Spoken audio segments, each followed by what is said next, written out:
Hello and welcome to Video Game Hangover. I'm Randy Dickinson. I'm in spooky Harrisburg, Pennsylvania. Ooh, I'm DJ Ross from Death Mountain View. Ooh. Each week on Video Game Hangover, we talk about the games that have been keeping us up at night. This week, we're playing spooky games like Home, Until Dawn, and The Walking Fish. Oh, no. That appears to be a typo. I'm sure that's The Walking Dead. Oh, yeah, I'm sure that's what's going on. Plus, it's not spooky at all, but we're also checking out Pixel Puzzle Makeout League. Oh, yeah, there's always time for a little, some of those pixel puzzles.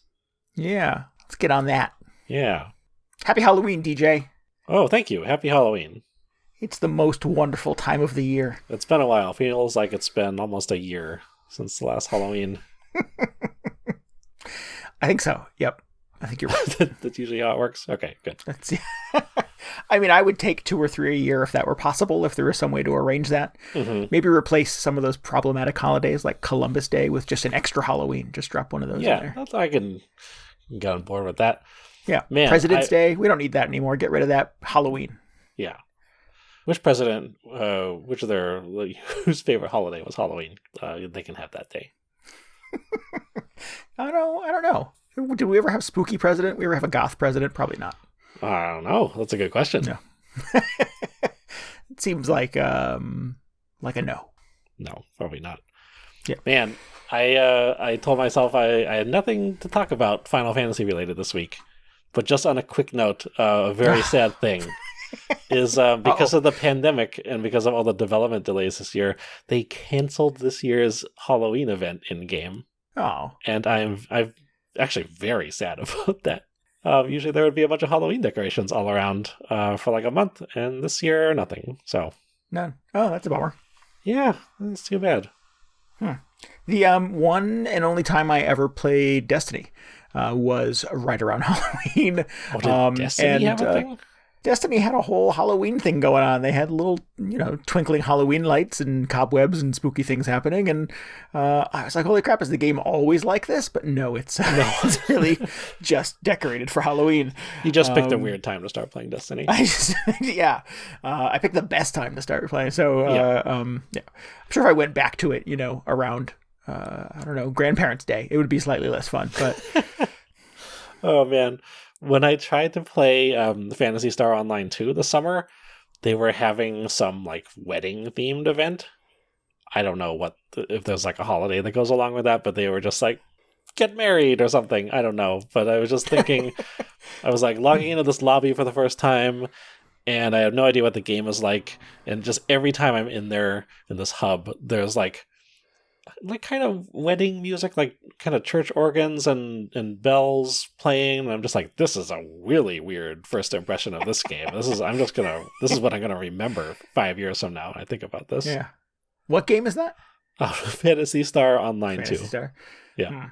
Yeah, that seems like a stretch. That somebody's really looking for a holiday that they can celebrate. Yeah. I should probably log back in now and see what they're doing for Halloween. That's probably more exciting. Yeah. We should talk about Extra Life. Yeah.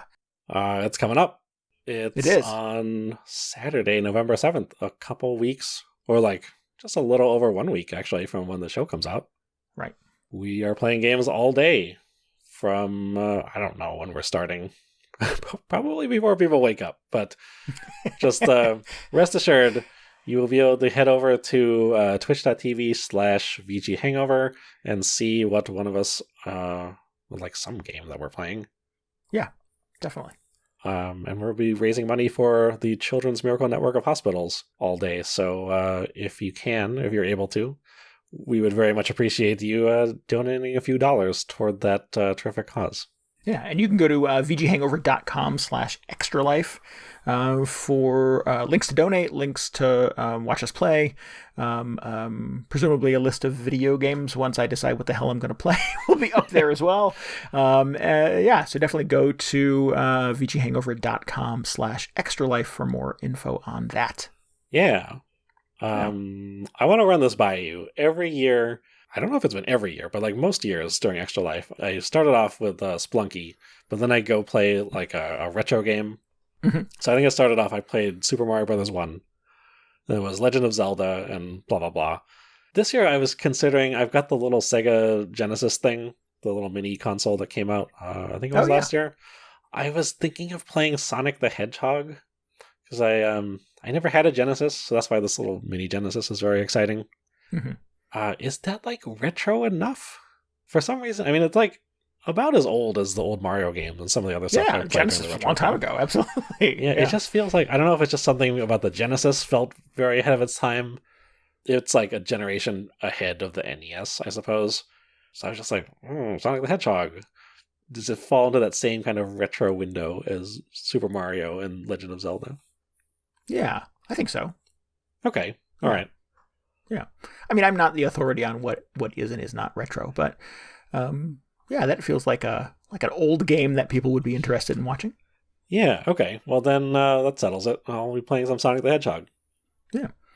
Do you have a lot of Sonic experience? I'm not a huge fan of Sonic the Hedgehog, so it's going to be interesting. Me either. It's very fast. It's still very fast. Even the old ones are like, holy crap, all the stuff I want to collect went past me at 100 miles an hour. Yeah, so that's like my problem with it, is I'm more of a Mario guy. I just want to like take my time and explore. And Sonic's like, no, just go through this half pipe as quickly as possible. Right, so, right. It's a little at odds with how I like to enjoy video games. But, so it'll be interesting. Cool. All right. Well, yeah, that is coming up. So game day is Saturday, November 7th, as DJ said. Please join us for Extra Life, either financially. We'll take that, of course. Or, just kind of motivationally. We will take all of your hype and enthusiasm that day to get us through our crazy gaming marathon. So make sure you head to VGHangover.com/extralife for all the details. Yeah. If you can't donate or you're just not able to, it's been a weird year. Oh, yeah. That's absolutely. Totally cool. Just we love seeing people show up. Just chat with us on the stream for a little bit. Just poke your head in, say hi, see if we're still awake, whatever time it is you check in. Yeah. That would be a very good time to join our Discord. We have just an excellent little community of folks who are going to play some games with us that day. We've got commitments to jump into a few different games throughout the course of the day. So if you want to game with us too, definitely head over to our Discord. Again, you can get a link to that at VGHangover.com as well. Yeah. So you and I committed offline that we're going to try to play some spooky games to talk about this week. Do you generally like horror games? Is that something you typically gravitate towards? I do not really, not really at all. I used to play a bunch of the Resident Evil and Silent Hill games on PS1 and PS2. I don't know why. Resident Evil, I guess I got into it because it was just a brand new thing. Video games can be scary. Let's see if that's true. And it turns out it worked. Yeah, they're pretty frightening, but I just do not... I don't really watch horror movies. Don't read any spooky literature. So, I don't know. I'm still kind of baffled at just how many of the Silent Hill games that I played. I like them, but the entire time it was just very unpleasant. I think you've played more of those than I have, and I consider myself to be a big fan of horror. But even I kind of fizzled on Silent Hills after a while, and I believe you kind of stuck with it. Yeah, I played the first 4. I believe that's when I don't know. Everybody has a different opinion on when those stopped being good, but I think the first 4 are pretty good. I played the first 2, and then I think I got kind of deterred by word of mouth and reviews after that. No, 3 was really good. Was it? Yeah. I think so. 4 was I I kind of liked 4. It was the one where you're like stuck in an apartment most of the game. It was a really interesting premise. Yeah. I didn't get that far. There was one Book of Shadows, is that? Was that the dungeon crawler one? It was like a dungeon crawler? Yeah, that would came no, I think that was a PS Vita game. Don't talk about that one. I believe that was one of the PS Plus freebie games on the Vita back when that was a thing, and it did not last long with that either. So yeah. I think I played the demo for that, and I was just like, this is the epitome of just trying to cash in on the name of another popular series. Because what little value the Silent Hill name has at this point. Yeah, like nobody asked for a Silent Hill Diablo or whatever that was. Yeah. I have my limits with games. I like games that have spookiness in them. I think BioShock works as a really spooky, creepy, walking around in the dark hoping you don't get killed kind of video game. Oh yeah. But I can't deal with the Slender Mans and things like that. Yeah, or Five Nights at Freddy. I watch videos of that on YouTube, and I'm like, no, can't do giant killer robot animals. No. That's not. Yeah. My least favorite thing is when there's just some unstoppable monster chasing me. That's the worst. So no Slender, no. Oh man, what's the other game that is based in? There's a big monster that chases you through one section of Dead Space. That was terrifying. The new Resident Evil. I do love those Dead Space games. I dig all of those. So, yeah. But I agree. Yeah, don't want it. What was the Alien game? Alien Isolation? Yeah, no, I'm never going to play that. Oh, it's just you really get like hiding under cabinets and in air ducts hoping the alien doesn't find you. Yeah. Yeah. Yeah, no thanks. For like 20 hours. It never ends. It's so long. It is a crazy long game. Yeah. I got to a point where I was sort of like, or something. I'm like, surely that must be the ending of the game, but nope, it goes on for 10 more hours. It's just endless. Yeah. That is a very stressful video game. Yeah. Yep. Yeah. But give me some what's the one that Remedy did with the writer who was based on Stephen King kind of? Oh, Alan Wake. Alan Wake. I like that game. It had some spookiness in it. Yeah, I wouldn't say that. I mean, that was maybe a good amount of spookiness for me because I don't really consider that a horror game. But there are definitely sections where, you're just trapped. Or not really trapped, but you're lost in a dark forest and shadowy monsters are jumping out at you. Exactly. That's good. That's the right speed. Yeah. So I don't really like the jump scares either. Like if you're going to do a horror game or just a horror scenario, I would rather it be more atmospheric than just something going like blah every couple seconds. Oh yeah. Well, on a related note, I went back to Until Dawn this weekend. This is a game 3 or 4 years old at this point. I think it was a PS4 game. And I think it takes a lot of its inspiration from kind of the late 90s kind of teen slasher renaissance. I think of the I Know What You Did Last Summers and Scream and yeah, that's probably the peak of that. And so it's a cast of attractive young co-eds going to a spooky place where they all start dying one by one. And Peter Stormare, for some reason, is in it. Motion captured and doing the voiceover, just hamming it up. That sounds good. Kind of what totally what Peter Stormare does. But man, that game has a lot of jump scares. So many jump scares. Just like it's not even self-aware enough to realize what it's doing. Like anytime it's sort of like push X to look closer, I'm like, oh, it's gonna be a jump scare. And yeah, of course, like a cat jumps out of a trash can and makes a ton of noise. Lame. And yeah, so it's not even like the killer most of the time. It's just like, something fell off the cabinet. Right, exactly. Somebody knocked, a can off a table or something like that. Exactly, yeah. But yeah, that happens a lot in that video game, and it's cheap. It's absolutely cheap, and the music, of course, tunes way up, and you're freaked out anyways because you're playing an allegedly spooky game. And no, I don't like it. Yeah, Sarah, I was playing it over the weekend, and we have a big L-shaped couch, and my girlfriend was trying to take a nap at one end of it while I was playing it. And the inevitable jump scare thing would happen. It would be very quiet, and then super loud for a second, and she would sort of half wake up, going, "Jesus, what are you playing? What the hell?" And then immediately go back to sleep for 5 more minutes until the next jump scare. Right. So that's good. You picked a good game to for the situation. Exactly. But yeah. So my I guess we're talking about Until Dawn. I played this when it first came out. I spent a little while with it, and I got an ending. But the game has a ton of endings. Apparently there are enough sort of possible choices you can make that one or all or none of the 8 main characters can either die or be alive by the end of the game. And I had a pretty high death count the first time I played it. And got a specific ending that was kind of satisfying, but not great, and then didn't touch it again for 3 years. So played it quite a bit again over this weekend, and I got the same stupid ending again. Wow.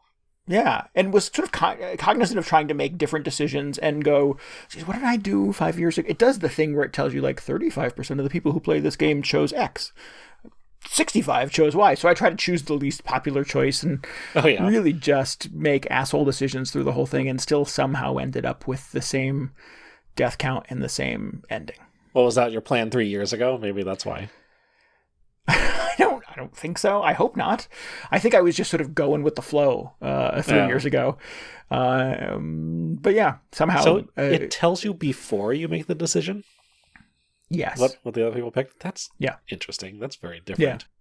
You can turn it off, I believe, if you want. I think I remember seeing a setting for that. But at the little choke points where you have kind of a binary choice to make, it gives you the percentages of the audience choosing. Yeah. That's kind of weird. Yeah. Like in all the Telltale games and the Don't Nod games, it's always like not even anywhere near when you actually make the decision. It's always at the end they tell you what happened. I don't know. You get the little the little picture book at the end of the Don't Nod series. What the heck was that game called? Life is Strange. I was thinking Life is Strange. There you Tell go. Me Why, because I just got through that. But oh man, that would be so weird if it was just like, well, do you, I don't know, you shoot the mother or shoot the father? And it's like 45% of people chose this one. I think that would really just skew my judgment immediately if they put the numbers on the screen like that. It is influential. Like I said, I was sort of consciously trying to make, antisocial choices based on that information, and still ended up stumbling down the same path that I went down 3 years ago. So, in doing a little research afterwards, apparently there's 256 possible pathways through this thing.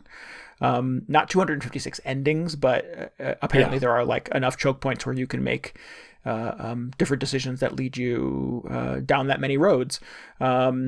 And there's one where you can kill everybody in the party, or you can keep them all alive. And I'm like, well, now I kind of want to do both of those. But the game is real hard to get through, not just because of the jump scares, but man, the dialogue is just corny as hell. Oh, no. And it's just, I mean, it is certainly it knows what it's trying to be, which is a goofy teen splatter movie from the 90s.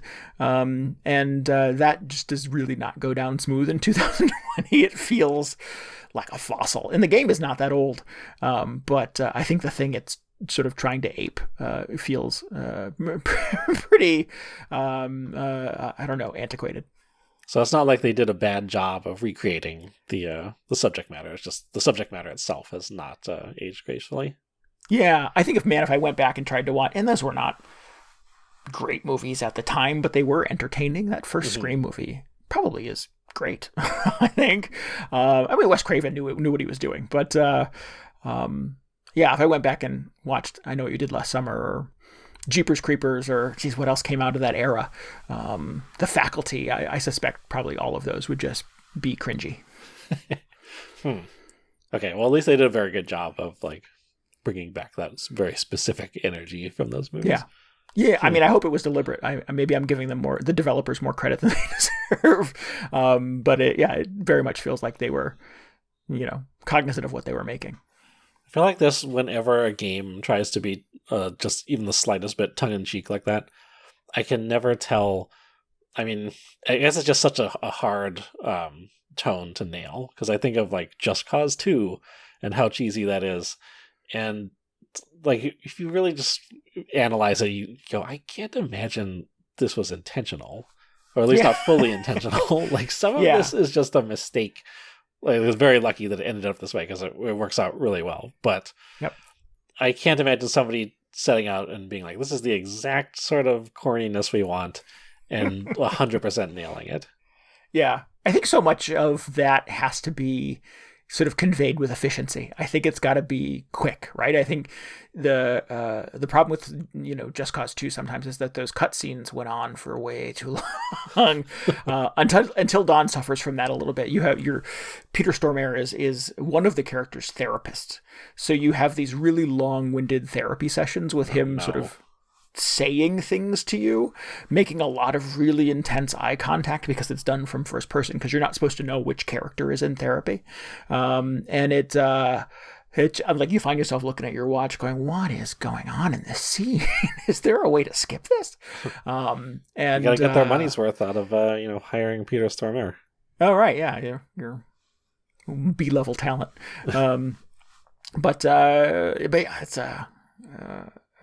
I think the scenes that are the most sort of on point when it comes to sort of evoking that kind of tone are the ones that are kind of quippy and kind of fast and deliver their little punchline or their little scene and then move on to the next thing.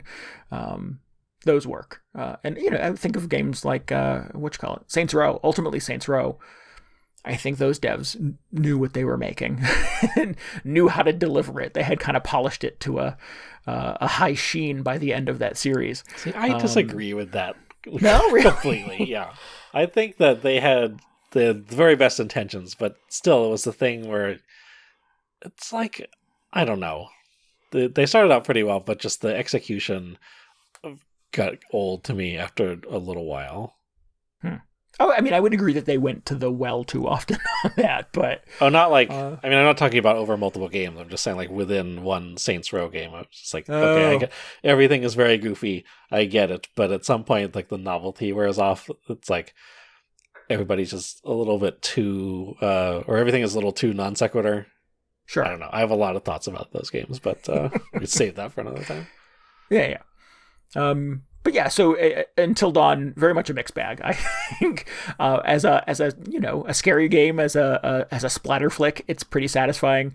It does have some really sort of complicated and satisfying kind of horror movie deaths, just sort of really kind of jarring and bone crunching sometimes. And I'm like, that works. That's dead on target. But there are just a lot of like character exposition scenes that, again, you find yourself looking at your watch wondering how to get to the next death. Which makes me think that maybe a playthrough where you are struggling and fighting to make decisions to keep everybody alive would probably not be a lot of fun. Oh no. Is that is like, if you keep everybody alive, is that the sort of quote unquote best ending compared to if everybody I think that's dies? Considered a good ending. Yeah. I have I did a little bit of research on this and how many sort of potential outcomes and stuff like that there are. But yeah, apparently there's one where you can save everybody in the game from dying. No spoilers here. I won't go into the details of how you get to this point, but apparently there is at the end of the credits, this unlocks an additional scene. And there are apparently some like in character kind of interviews that they play over the credits. It's not things that you don't get otherwise. So, I don't know. Hopefully that's fun. I probably could dial them up on YouTube if I was curious enough, but yeah. I don't know. Like I was saying, I don't watch a lot of horror movies, so I don't think I'm really the target audience for this, but I like the fact that they use this as a format, because it feels like why didn't somebody just do this earlier? Right.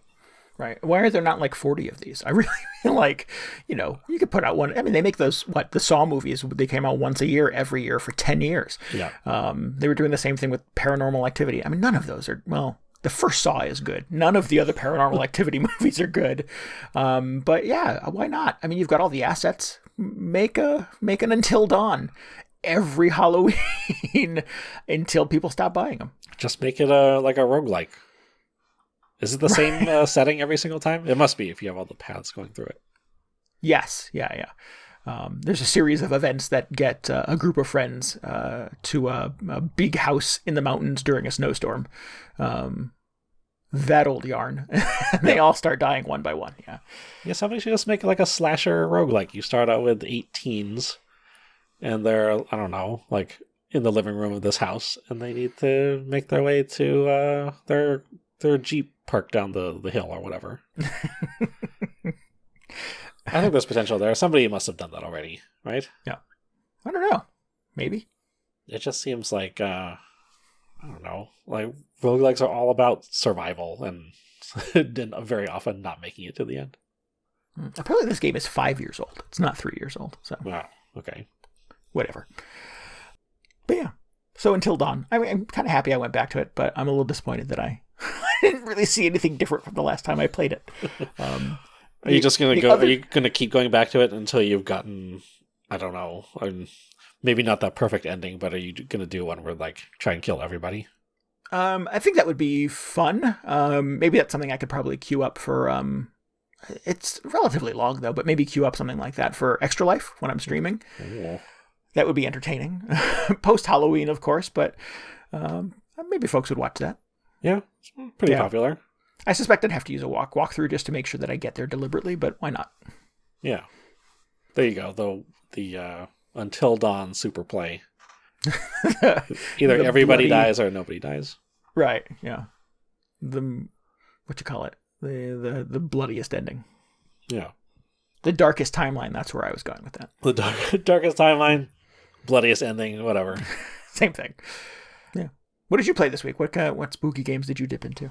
Man, I just went ham on a bunch of little horror indie games this weekend. Several of which were from the enormous racial justice bundle from over the summer. I'm cool. Still making my way through that thing. Good. Several of them they weren't so great, so I don't know if I'm going to spend a lot of time talking about them. But I do appreciate, like, if you're into just weird horror experiences, there's some stuff in there that's very atmospheric and kind of like, I don't know how to describe it. I guess I'll just say like kind of open-ended and open for interpretation, which I don't know if they work that well. Mm. But there are definitely some weird atmospheric experiences and a few more that I want to get to. But I ended up playing this game called The Walking Fish. Mm-hmm. And this is just a quick thing, but I'm pretty sure I enjoyed it. It was a good experience.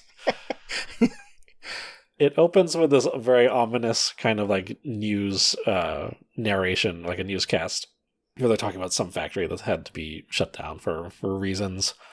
And then you're just kind of dumped into this environment with very little exposition, where you're just like outside one of these factories, and you spend some time. It's like in the middle of the night. Everything's kind of spooky. It looks like, I was thinking while I was playing this, it looks just kind of like somebody made a crappy like Half-Life deathmatch map using just some very basic kind of first-person shooter assets. And you, of course, you have a flashlight, but you're just like turned loose on this little factory, and you go around inspecting computers and reading notepads and trying to figure out what was going on. And so I'm basically just going to spoil this entire thing. So if you don't want to hear about the walking fish, just skip 10 minutes ahead or something. You find a memo on a computer, which is just very strangely written. And it's talking about, I happen to find some C4 explosive outside. And then there's something about, he didn't want to keep it with the detonator or something, so he locked it up in a shed or something. Doesn't make a whole lot of sense. But the note ends up with something like, so I put it in the shed outside because, man, if somebody set off that C4 inside the factory, it would pretty much take out anything in there, especially if there was some kind of monster in there. It's like, why would you write that in a note? That's kind of ominous. So I keep exploring this factory, and sure enough, I find little key to the shed where this C4 is being stored. I find the detonator, and as I make my way in, like, deeper into the kind of the center of this factory, where it's the darkest, and all you can see are kind of like little instrument lights in the background because it's all pitch black otherwise. Mm-hmm. I'm just like creeping my way through here, and it's very spooky. And off in the distance, I see one of the little instrument lights kind of like turn the corner and go behind something, and I was like, oh, that was not a light, that was somebody's eye. That's very terrifying.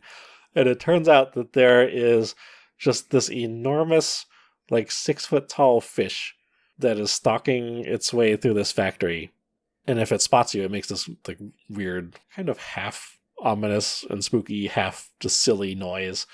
And at which point it starts chasing you in a very like low budget indie game way where it doesn't really animate. It just kind of like, it's an upright fish that just kind of glides across the floor towards you.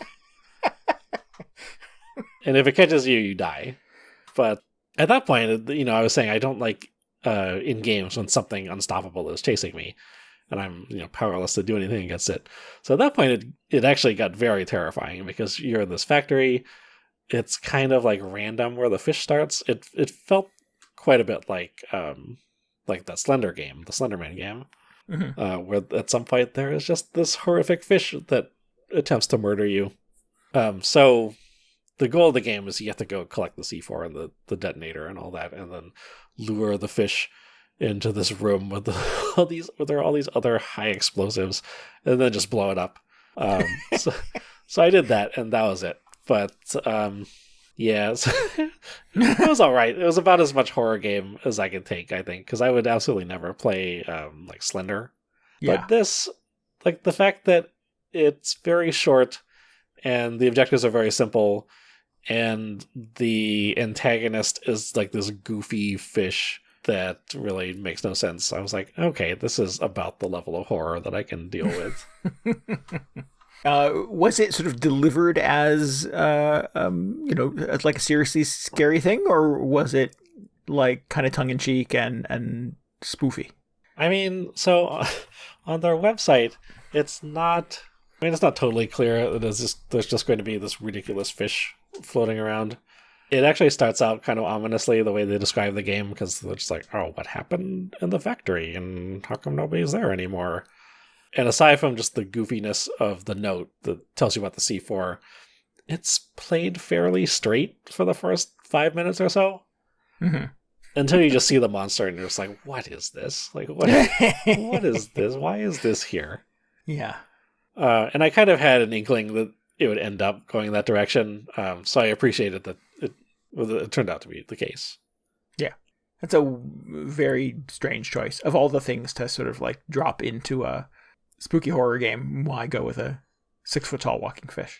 Yeah, I don't really know the initial inspiration behind this thing.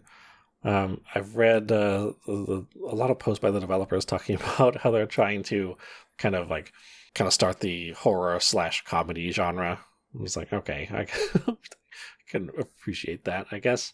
So I sure, strong entry into the new horror comedy genre of games. Good. Yeah. Yeah, I guess there's not a video game equivalent of Shaun of the Dead, right? I mean, there's nothing that... Not that I know. ...is sort of equal parts funny and scary. Yeah. I mean, this wasn't even like especially funny. It's just absurd. Because you see this thing, you're just like, why? I mean, it's not like Shaun of the Dead, which, it is an actual comedy. But, cool. They have, since this game came out, I think it's a couple years old at this point, they've put out The Walking Fish 2, which, The Walking Fish 2, The Final Frontier. So I believe it takes place on a space station. And I've already seen screenshots of a much more advanced looking walking fish villain. It looks like it actually has legs this time and kind of stumbles around, which just like, it's very terrifying, but at the same time, it's still in the weird, like, uncanny valley of just like, why is this thing moving like that? I guess that makes it more terrifying. So good job on them, I suppose. Right. Yep. There's that line again. Is it deliberate or is it accidentally terrible. Yeah, well, I think in this case, it's probably like they knew what they were doing. Yeah. I mean, make it a shark at least. That would be scary. Well, fish Trapped is in a pretty space scary. station, being stalked by a shark. Yes, well, especially if it's just standing upright. Yeah. I mean, at that point, yeah, it could be anything. It could be like a big sheep. I don't know. The walking sheep. The walking sheep. Yeah. So this is $1 on itch, itch.io. I'll put a link in the show post if people want to check it out, if they're looking for something just spooky to do on Halloween and only have like 10 minutes. But like I said, the Walking Fish 2 came out. Usually during Extra Life around midnight Pacific, I play some kind of spooky game, and I was trying to figure out what it was going to be this year because I don't want to play that new Amnesia that came out. That looks just like a nightmare. Yeah, I'm going to pass that one too. Yeah, so this year it's going to be the Walking Fish 2. And we'll see how it is. Good. That's a very bizarre choice. Yeah, well, so every year, like I like the idea of playing a spooky game when it's very late and all the lights are out. But like I've been saying, I don't actually like playing spooky games. So I feel like this is like the perfect game for this, where it's just like probably will be kind of scary because there's this fish chasing me around. Right. But at the same time, it is a fish with legs. And it's not on like a space 10 station. hours long. On a space station, yeah. Yeah. Huh. Well, I might have to tune in for that. That's Yeah. that's exciting. All right. So the other game that we dipped into was Home. Yeah, the other spooky game. Yeah, the spooky game. Yeah, and this one's been around in a few versions over the last couple of years, and in fact, it just recently got re-released. I think on the Switch and some other consoles as a, I guess what they're calling kind of a post-mortem edition that has like a new game developer commentary and stuff like that over the game if you want to engage that. But yeah, this is Benjamin Rivers' game. We played, or at least I played his other game, Worse Than Death, a couple of years ago. Oh, I didn't know that was the same guy. Yeah. Interesting. Did you play that too? No, I have it on the Switch. It's been calling to me. I totally forgot about that. I should play that during Extra Life. Yeah, there you go. After the Walking Fish 2. Right, exactly. So both games have kind of a similar presentation. They're kind of 16-bit pixelated kind of side scrollers. Home is sort of presented as you kind of waking up in a mysterious place under a mysterious series of circumstances, and sort of walking your way out of the place that you woke up into a couple of different environments and then back to your home, trying to sort of piece together, what happened to me, what happened to the people around me. Yeah. Right? Yeah, no, that's right. Yeah. You keep running into these dead bodies and you're just like, why is this here? Yeah. And it is sort of an adventure game in the sense that certain things in every room that you go into will light up and you will hit a button and, go through people's drawers and go through their pockets and, empty out their cabinets looking for clues and notes and letters and receipts and things like that sort of point you in the direction of some conclusions you're supposed to make about what's happening around you. Mm-hmm. Yeah. And it's all done sort of very on a dark and stormy night kind of thing where, every house that you're in, the lights are out. You have you don't have a flashlight even. You have a candle? No, not a candle, a lighter. Is it a lighter? I don't know if they ever mention it specifically, but basically your vision is very limited. Yeah. So you can only see like a couple feet in front or behind you at all times, which is very interesting.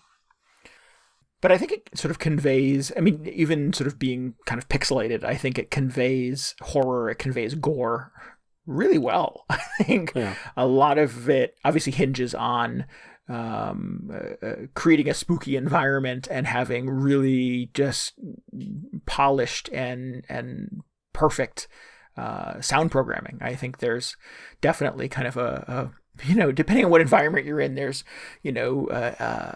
creepy outdoor, windy, blustery night rain noises, or, creaking haunted house droning kind of noises.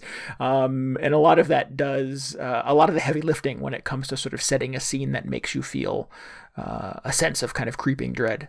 Yeah, they did a really good job with the audio. I'm going to say something about that. I can't remember.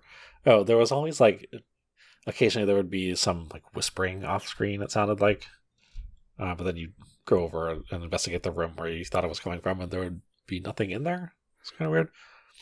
It's kind of so I think this is kind of the balance of atmosphere and there aren't really jump scares in this, I guess. No. And you're not being stalked. It's not that kind of horror game where there's some monster after you, or there's no zombies or anything like that in this. Yeah. It is, really just you kind of being confused in a series of confusing circumstances. That's all I want. That's what I want out of horror games, just me confused the whole time. Well, you're just kind of off kilter, right? You're just sort of put in a spooky set of circumstances without all the information that you need to make good choices. So it does sort of put you off a little bit just by circumstance. Yeah, well, that's what I was getting at. I was just saying this is my ideal kind of horror game level on the dial, I guess, where it's a very unsettling atmosphere. You're not quite sure what to expect in terms of what's possible. Is something gonna jump out at me or what? I don't know. Is something gonna chase me eventually? Who knows? But you're just kind of put in the situation, and you don't have a lot of information about what's going on. Right. Yeah, I think it does sort of use those kind of anticipations you bring to video games, to spooky video games as a gamer. You're waiting for something to jump out at you. You're waiting for something to chase you down the hallway. And that, of course, sort of fuels, any sort of fear of being scared that you come into the game with. Yeah. Plus, you keep finding all these weapons. You find a gun at one point, and it's it asks you if you want to take the gun. And you're just I don't know. Am I going to need this in a few minutes from now? Maybe I should take it. One of the things that I sort of like that it did from a kind of a narrative perspective is that it does sort of tell the story and kind of convey your choices in the past tense. Yeah, everything is past tense, which is very interesting. It's very cool choice, because it feels like it's being narrated after everything has already happened, or you're just this is being retold to you somehow. Right. But when you find the gun, he's oh, there's a gun on the table. I would never use a gun. So, the whole idea of using one disgusts me. Did I take the gun? And then you have to say yes or no. Yeah. And you'll get a few of those throughout the course of the game. You'll get, did I open the door? Did I open the safe? Did I, poke the body with a stick or whatever? So it allows you, it gives you some agency in sort of trying to make the scary decisions that influence where the game goes next. Mm-hmm. Although a lot of the time it felt like not a lot of those decisions were optional. There was definitely one point where I think it was makes you look through a trash can or something. And I was just I would not look through a trash can. Are you crazy? But then you eventually just have to go back and look through it to progress the game. Yeah, it does get you off from making... I encountered that at one point during the game. There was something that I decided I wasn't going to do. Mm-hmm. It essentially kind of made me go back and do that thing, lest I not be able to continue. So that was, I guess from a narrative standpoint, that was a little disappointing. Yeah, it's a very cool way of presenting everything, though, because it feels like, even though it could be a very minor decision, it feels like everything potentially has some weight and could branch the story off in a weird way. Yeah. Yeah, there was a decision I made sort of later in the game where it was do you wish to open this thing? And I was I don't think I would, actually. Yeah, trying to sort of role play it in my own brain, if I were in this set of circumstances, sort of tortured by the decisions this character has made in his life, because you get some kind of commentary on sort of a series of events that have led him to this place.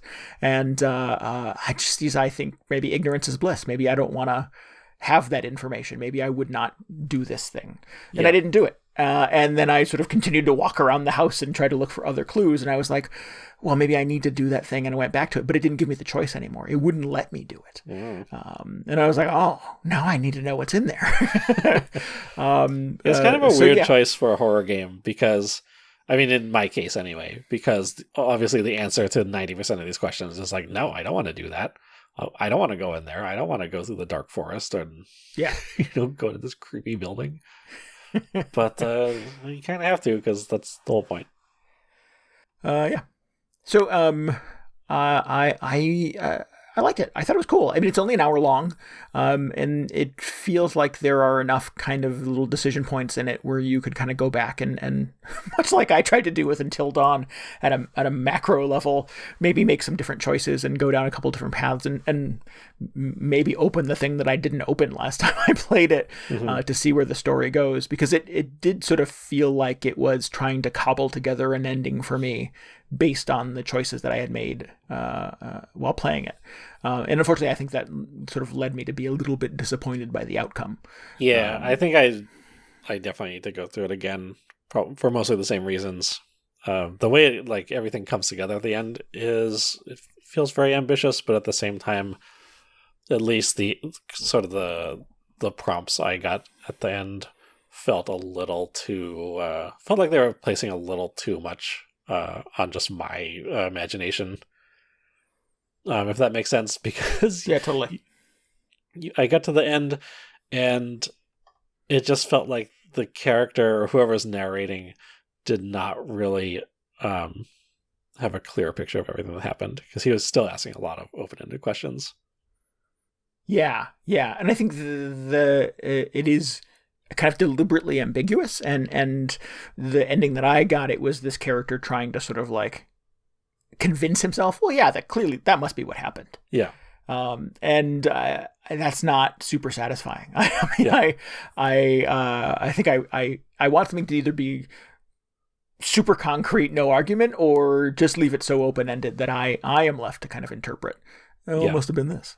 So yeah, it felt like a bit of a half measure. It made me think that I just missed some details along the way. Like I didn't go into the correct rooms or something, because there are so many questions that were like, well, I'm pretty sure this is how this happened, but what about that other thing? What was that about? And what about that other thing? I don't know. What was that about? I'm just like, I don't know any better than you do, guy. So I'll probably go through this again.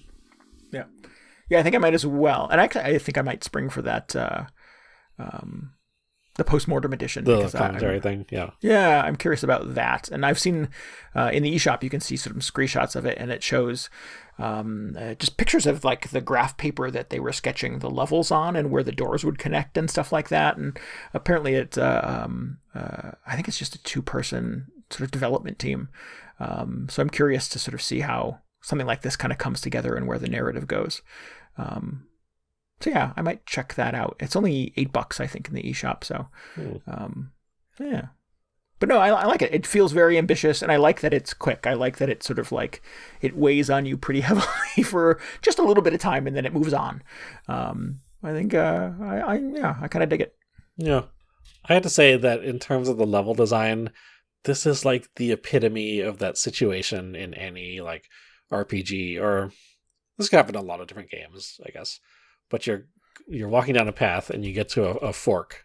You go left or right, and you go, I'll go left because I want to explore this cave or whatever. And you go left and you realize like, oh wait, this is taking me to the next key point in the story. I'm going to go back and you go right and make sure I didn't miss that treasure chest or whatever. And then you go to the right and just like, oh no, this is the key path. I'm not going to go back to the left and figure out what's in there. So it's just that tortured decision just constantly happening in this game. I ran into that early in the game, and again, trying to sort of like you explore a little bit down 2 separate paths without kind of losing my way. And unfortunately, one of them closed behind me. Yeah. And I know I missed some stuff. I thought I had such a good system where I'm just like, okay, I'm just going to be very methodical about this so I don't mess this up. I wasn't expecting any consequences like that, because I was just like, oh, it's just a matter of me going back and exploring every room. There'll always be time for me to do that. And then I think I got into the same situation where you did, like a door closed behind me. And I was like, well, that's so much for that idea. And then the rest of the game, he keeps referring to this one thing where he's like, well, I wish I had done that thing. If only there was some way for me to do that. And I'm like, come on, just give me a break. So next time I play this, I'm, I don't know, there are like multiple saves you can do, but I'm absolutely not doing another playthrough where I don't do that one thing that I missed. Oh, yeah, absolutely. You need to have a very clear sort of room by room, floor by floor kind of exploration plan on this. Yeah, I kind of felt like in the first few minutes, like, should I be making a map of this house? It feels like, there's no map in game. And Right. There was a surprising number of rooms. Like, you go into a new room and be like, oh man, there are like 3 exits from this room. I'm going to get lost very quickly. So yeah, maybe my own graph paper map is not such a bad idea. Cool. So yeah, that's Home. Would recommend folks checking that out. That's a very interesting and ambitious little experiment, I think. Yeah. Well, cool. Yeah. Pretty spooky. Spooky games this week. That is a spooky collection of games. It's not spooky at all. Pixel Puzzle Makeout League. It is the complete opposite. It is just this bright, sunshiny, gleaming, crystal, rainbow-hued video game that is so not scary in every way. If I had played something like Amnesia, and I was just like, oh my god, I gotta get out of this. I gotta do the opposite of this for a little while. This would be the exact game that I would reach for. I think. This is your counter-programming to the new Amnesia game, yeah. Luckily, that wasn't the case, but I was still happy to spend some time with this. Yeah. So we played a version of this a couple of years ago, back when it was called Picross Makeout League.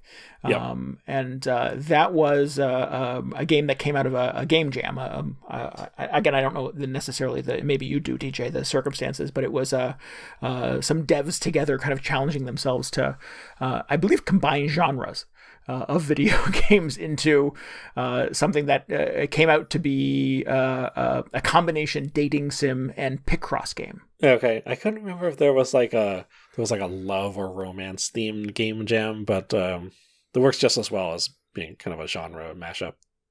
No, maybe, but yeah. So that was kind of not a demo because it was a game, but it was brief. It had a very kind of abrupt ending, I remember, and I was left wanting more. And fast forward a couple of years later, and now there is an entire game based on that concept. They've changed the title a little bit. It is now called Pixel Puzzle Makeout League.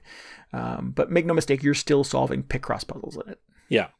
Yeah. Which is a little misleading because the league in the game is made up of a bunch of like, actually, I don't even know. Are they like anthropomorphized puzzle games? Or are they actual people? They just really like their respective games? It's not totally clear. Like the protagonist is super into Picross. But there's also like a crossword puzzle character and a chess character. So I'm like, oh, fun. There's all these different puzzles here. But you really only play Picross. And there's a character that is just a piece of a puzzle. Yes. No, I love that the huge puzzle piece is still here. Yeah. It's odd, but it's very charming. Yeah. Yeah. But yeah, this is a vehicle for solving Picross puzzles, what the game sort of refers to as pixel puzzles. There's it feels like there's a blue million video games where you can solve Picross puzzles, but not many of them actually have, kind of enchanting characters and pathways for you to kind of go on dates with people. Yeah, it's funny because when the original version of this came out, there were no kind of narrative heavy Picross games. And at that point I was just like, why would anybody make that? But the original concept worked out pretty well. And since then we saw that, was that Murder by Numbers? Oh yeah, Murder by Numbers. The Phoenix Wright Picross game. Right. And now there is this. So just showing that there is an audience. Yeah, absolutely. So I've not finished this. I spent a couple hours with it just this afternoon. I mean, I like Picross, so that works for me, obviously. I have not played a lot of dating sims. And while that seems sort of inherently kind of corny, it is, I think, again, everything about this game is done in such sort of a breezy, sunshiny kind of way that it is hard to not get lured in by its charms. Mm-hmm. I've not played a lot of dating sims either, so I don't know how much of like how typical of a dating sim the sim elements in this are.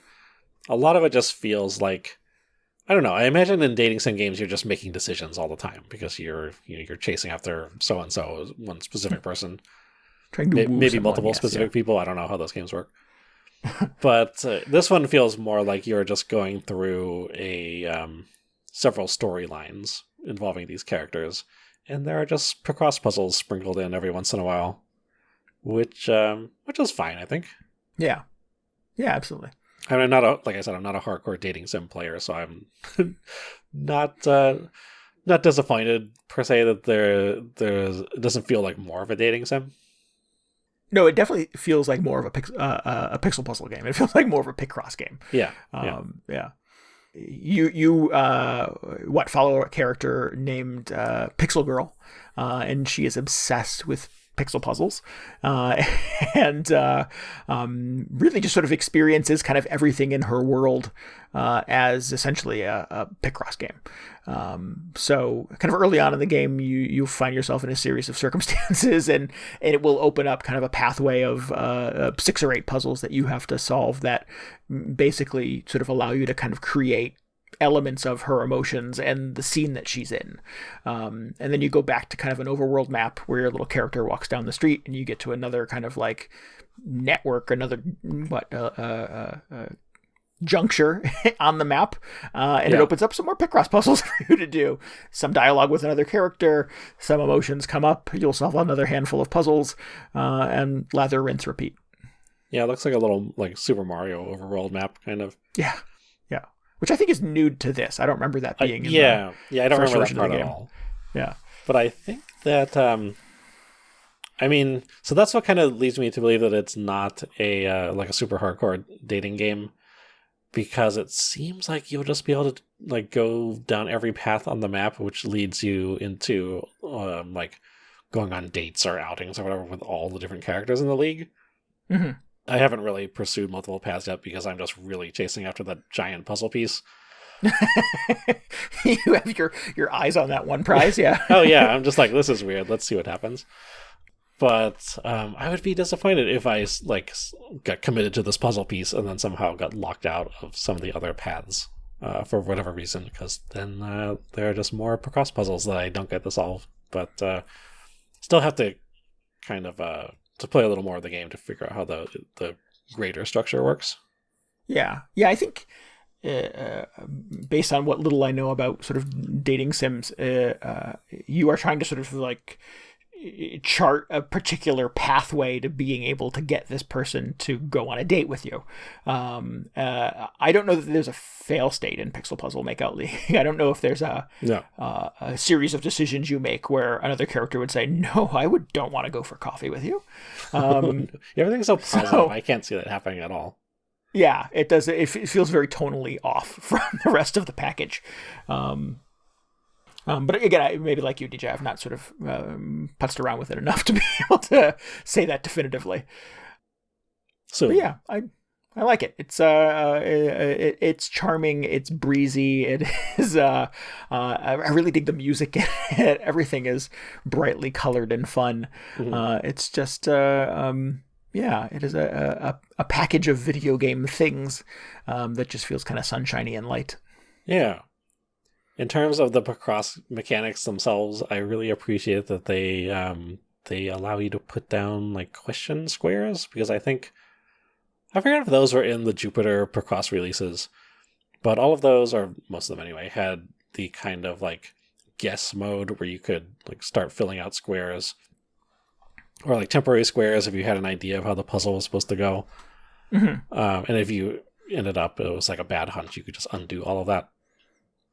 And I think that that Murder by Numbers game did not have something similar, and that was making me crazy. Because I was just used to having that. Yeah. Another thing I like about this is that they have, it's not labeled super well, but they have something called a free mode, which if you turn that on, it stops penalizing you for making mistakes on the puzzle. Which is that what that is? Yeah, so that is something that I'm always very frustrated by. It seems like a lot of the Picross games I play, as soon as you mark one box incorrectly, it's like, nope, we'll just put a big red X there, and then maybe we'll penalize you in some other way. Yeah. But not only does this game not really... I mean, it kind of lets you decide how much you want to be punished for making mistakes, or if you want time constraints on your puzzles. Yeah, I appreciate that. And that was one of the things that I wanted to point out as well, is it seems very kind of opposite the tone of the game, that as soon as you start a Picross puzzle, a timer goes up in the corner. Yeah. And you have a limited amount of time to solve it. And every mistake that you make, if you choose poorly and put a red X in one of the blocks, it docks some time off for you. Oh, and man, I'm like, that's the worst.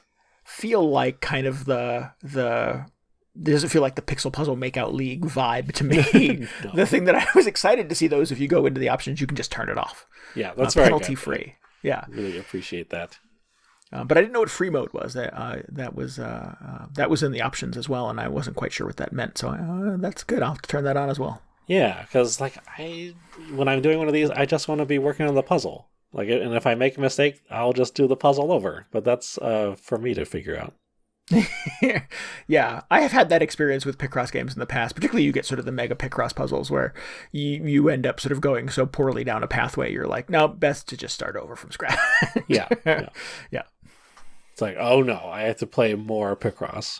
What a tragedy. Yeah. That was good. I enjoy this quite a bit. It is. I'll mention it's on the Switch. It comes out actually Friday the 30th, and it is also on Steam and Mac, right? Yes. I guess Steam and Mac are not two separate things. PC and Mac. Right. Yes. I played it on Steam. Yeah, me too. They're actually very nice and sent us codes for this because we talked about Picross Makeout League whenever that was. Yeah. So big thanks to the devs. I think their name is Bad Ghost for sending us. Love it. No, Rude Ghost. Rude Ghost. Sorry, Rude Ghost. But yeah, big thanks to the developers for sending us the codes to play this. We were excited to check it out. We're super excited that you continue plugging away at the game and are finally seeing release. Yeah. I can't believe they made it. I mean, Yeah. it kind of dropped off my radar, but I'm very excited. I mean, it looks great. If you played the original, which I don't know, I mean, it must still be out there somewhere, but everything is so much more polished than the original. And I'm not trying to slam on the original, but you can tell that they had a lot of time to really build this up. It's great. Yeah. It looks like it's on. You can get the original version on itch. Oh, good. Yeah, it's called the Old Jam version of Picross Makeout League. They call it a demo / proof of concept. Yeah. But yeah, what the game that DJ and I are talking about right now, obviously, is sort of the big old full featured up to date version of this, available on the Switch and PC for your gaming delight. Yeah. Incidentally, whenever we talk about Picross, I talk about how there was one college course that I very nearly did not turn in the final assignment on because I was staying up late playing Picross. Which is 100% true. If you are interested in playing that exact same Picross game, that is Mario's Super Picross, and it's out on the Nintendo Switch Online thing on the Super Nintendo game. So, if you want to have an all-nighter of your very own, you can do that right now on your Switch. Excellent. If you want to risk academic probation like DJ Ross. Yeah, it's really good. Excellent. Oh, that's funny as hell. Man, I still have not loaded it up yet because I know it's just gonna be bad times. I mean, good times because I'm gonna end up playing Picross till 6 a.m. Yeah. Just that Picross 3D on the DS, man, was a game that just kept on giving. I believe that if I remember correctly, you could connect to the Nintendo servers once a week and it would download a few more puzzles for you. Mm-hmm. So it was this never-ending Picross service, essentially. Yeah,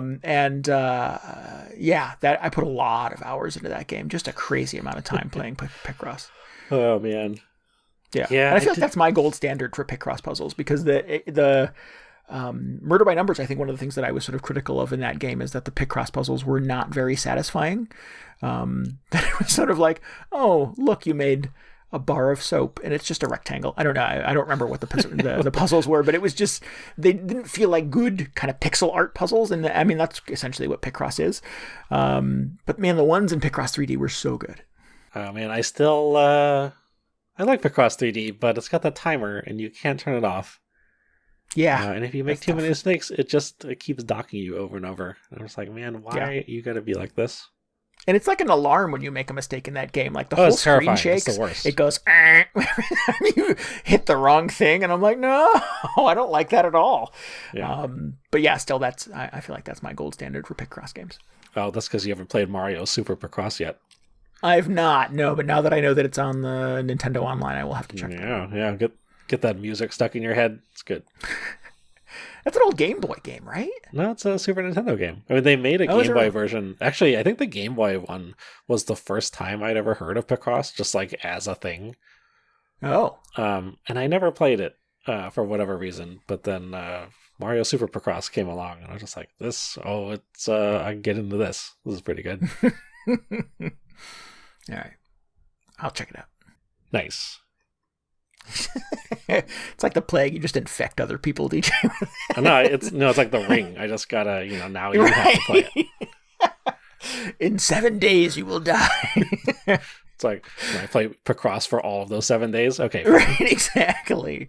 We wouldn't have it any other way. Yeah. He died as he lived. Just you sitting like curled up with your fingers all curled up and your eyes hanging out, just clutching your Switch, playing Picross. Don't talk to me. I still got puzzles to do. Right, exactly. Excellent. So, Pixel Puzzle Makeout League is a good time. Would recommend. I think it's a lot of fun too, just super fun and exciting to see those developers get to turn their game into a big full thing. Put it on the Nintendo Switch. That's cool too. Yeah, always very exciting when like a little indie developer gets to put a game out on a Nintendo platform. I know that's like, I've seen so many developers just cite that specifically. It's just like, oh man, I've always dreamed of being on a Nintendo platform. Yeah. And here we are. What a cool thing.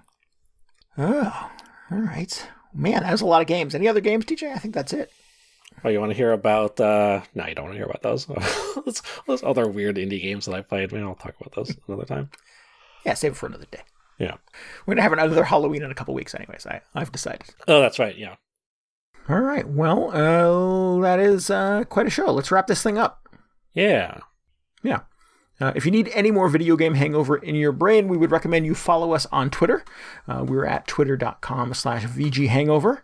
And you can always get show notes, links, and tell us what you thought about this episode if you go to VGHangover.com. Please subscribe, rate, and review us on iTunes, Spotify, Google Podcasts, and anywhere else you can get podcasts. And more importantly, like we say every week, just tell your friends about us. Yeah. Tell them about all these spooky games that they could be playing. Yeah. The Walking Fish. Yeah. Ooh. Thanks again to Lemonectric for our intro and outro music this week. Please head on over to lemonectric.bandcamp.com and check out more of his stuff. It's all citrus themed. It's not fish themed, in case you had enough of that fish following you around. And it's not spooky. Some of it might be spooky. Is it? Yeah. A little bit. Ooh. All right. Ooh. Spooky fruit. Yeah. All right. Well, we will be back next week. Until then, this is Randy Dickinson. This is DJ Ross. Thanks for listening to Video Game Hangover. Goodbye. Good night. See ya.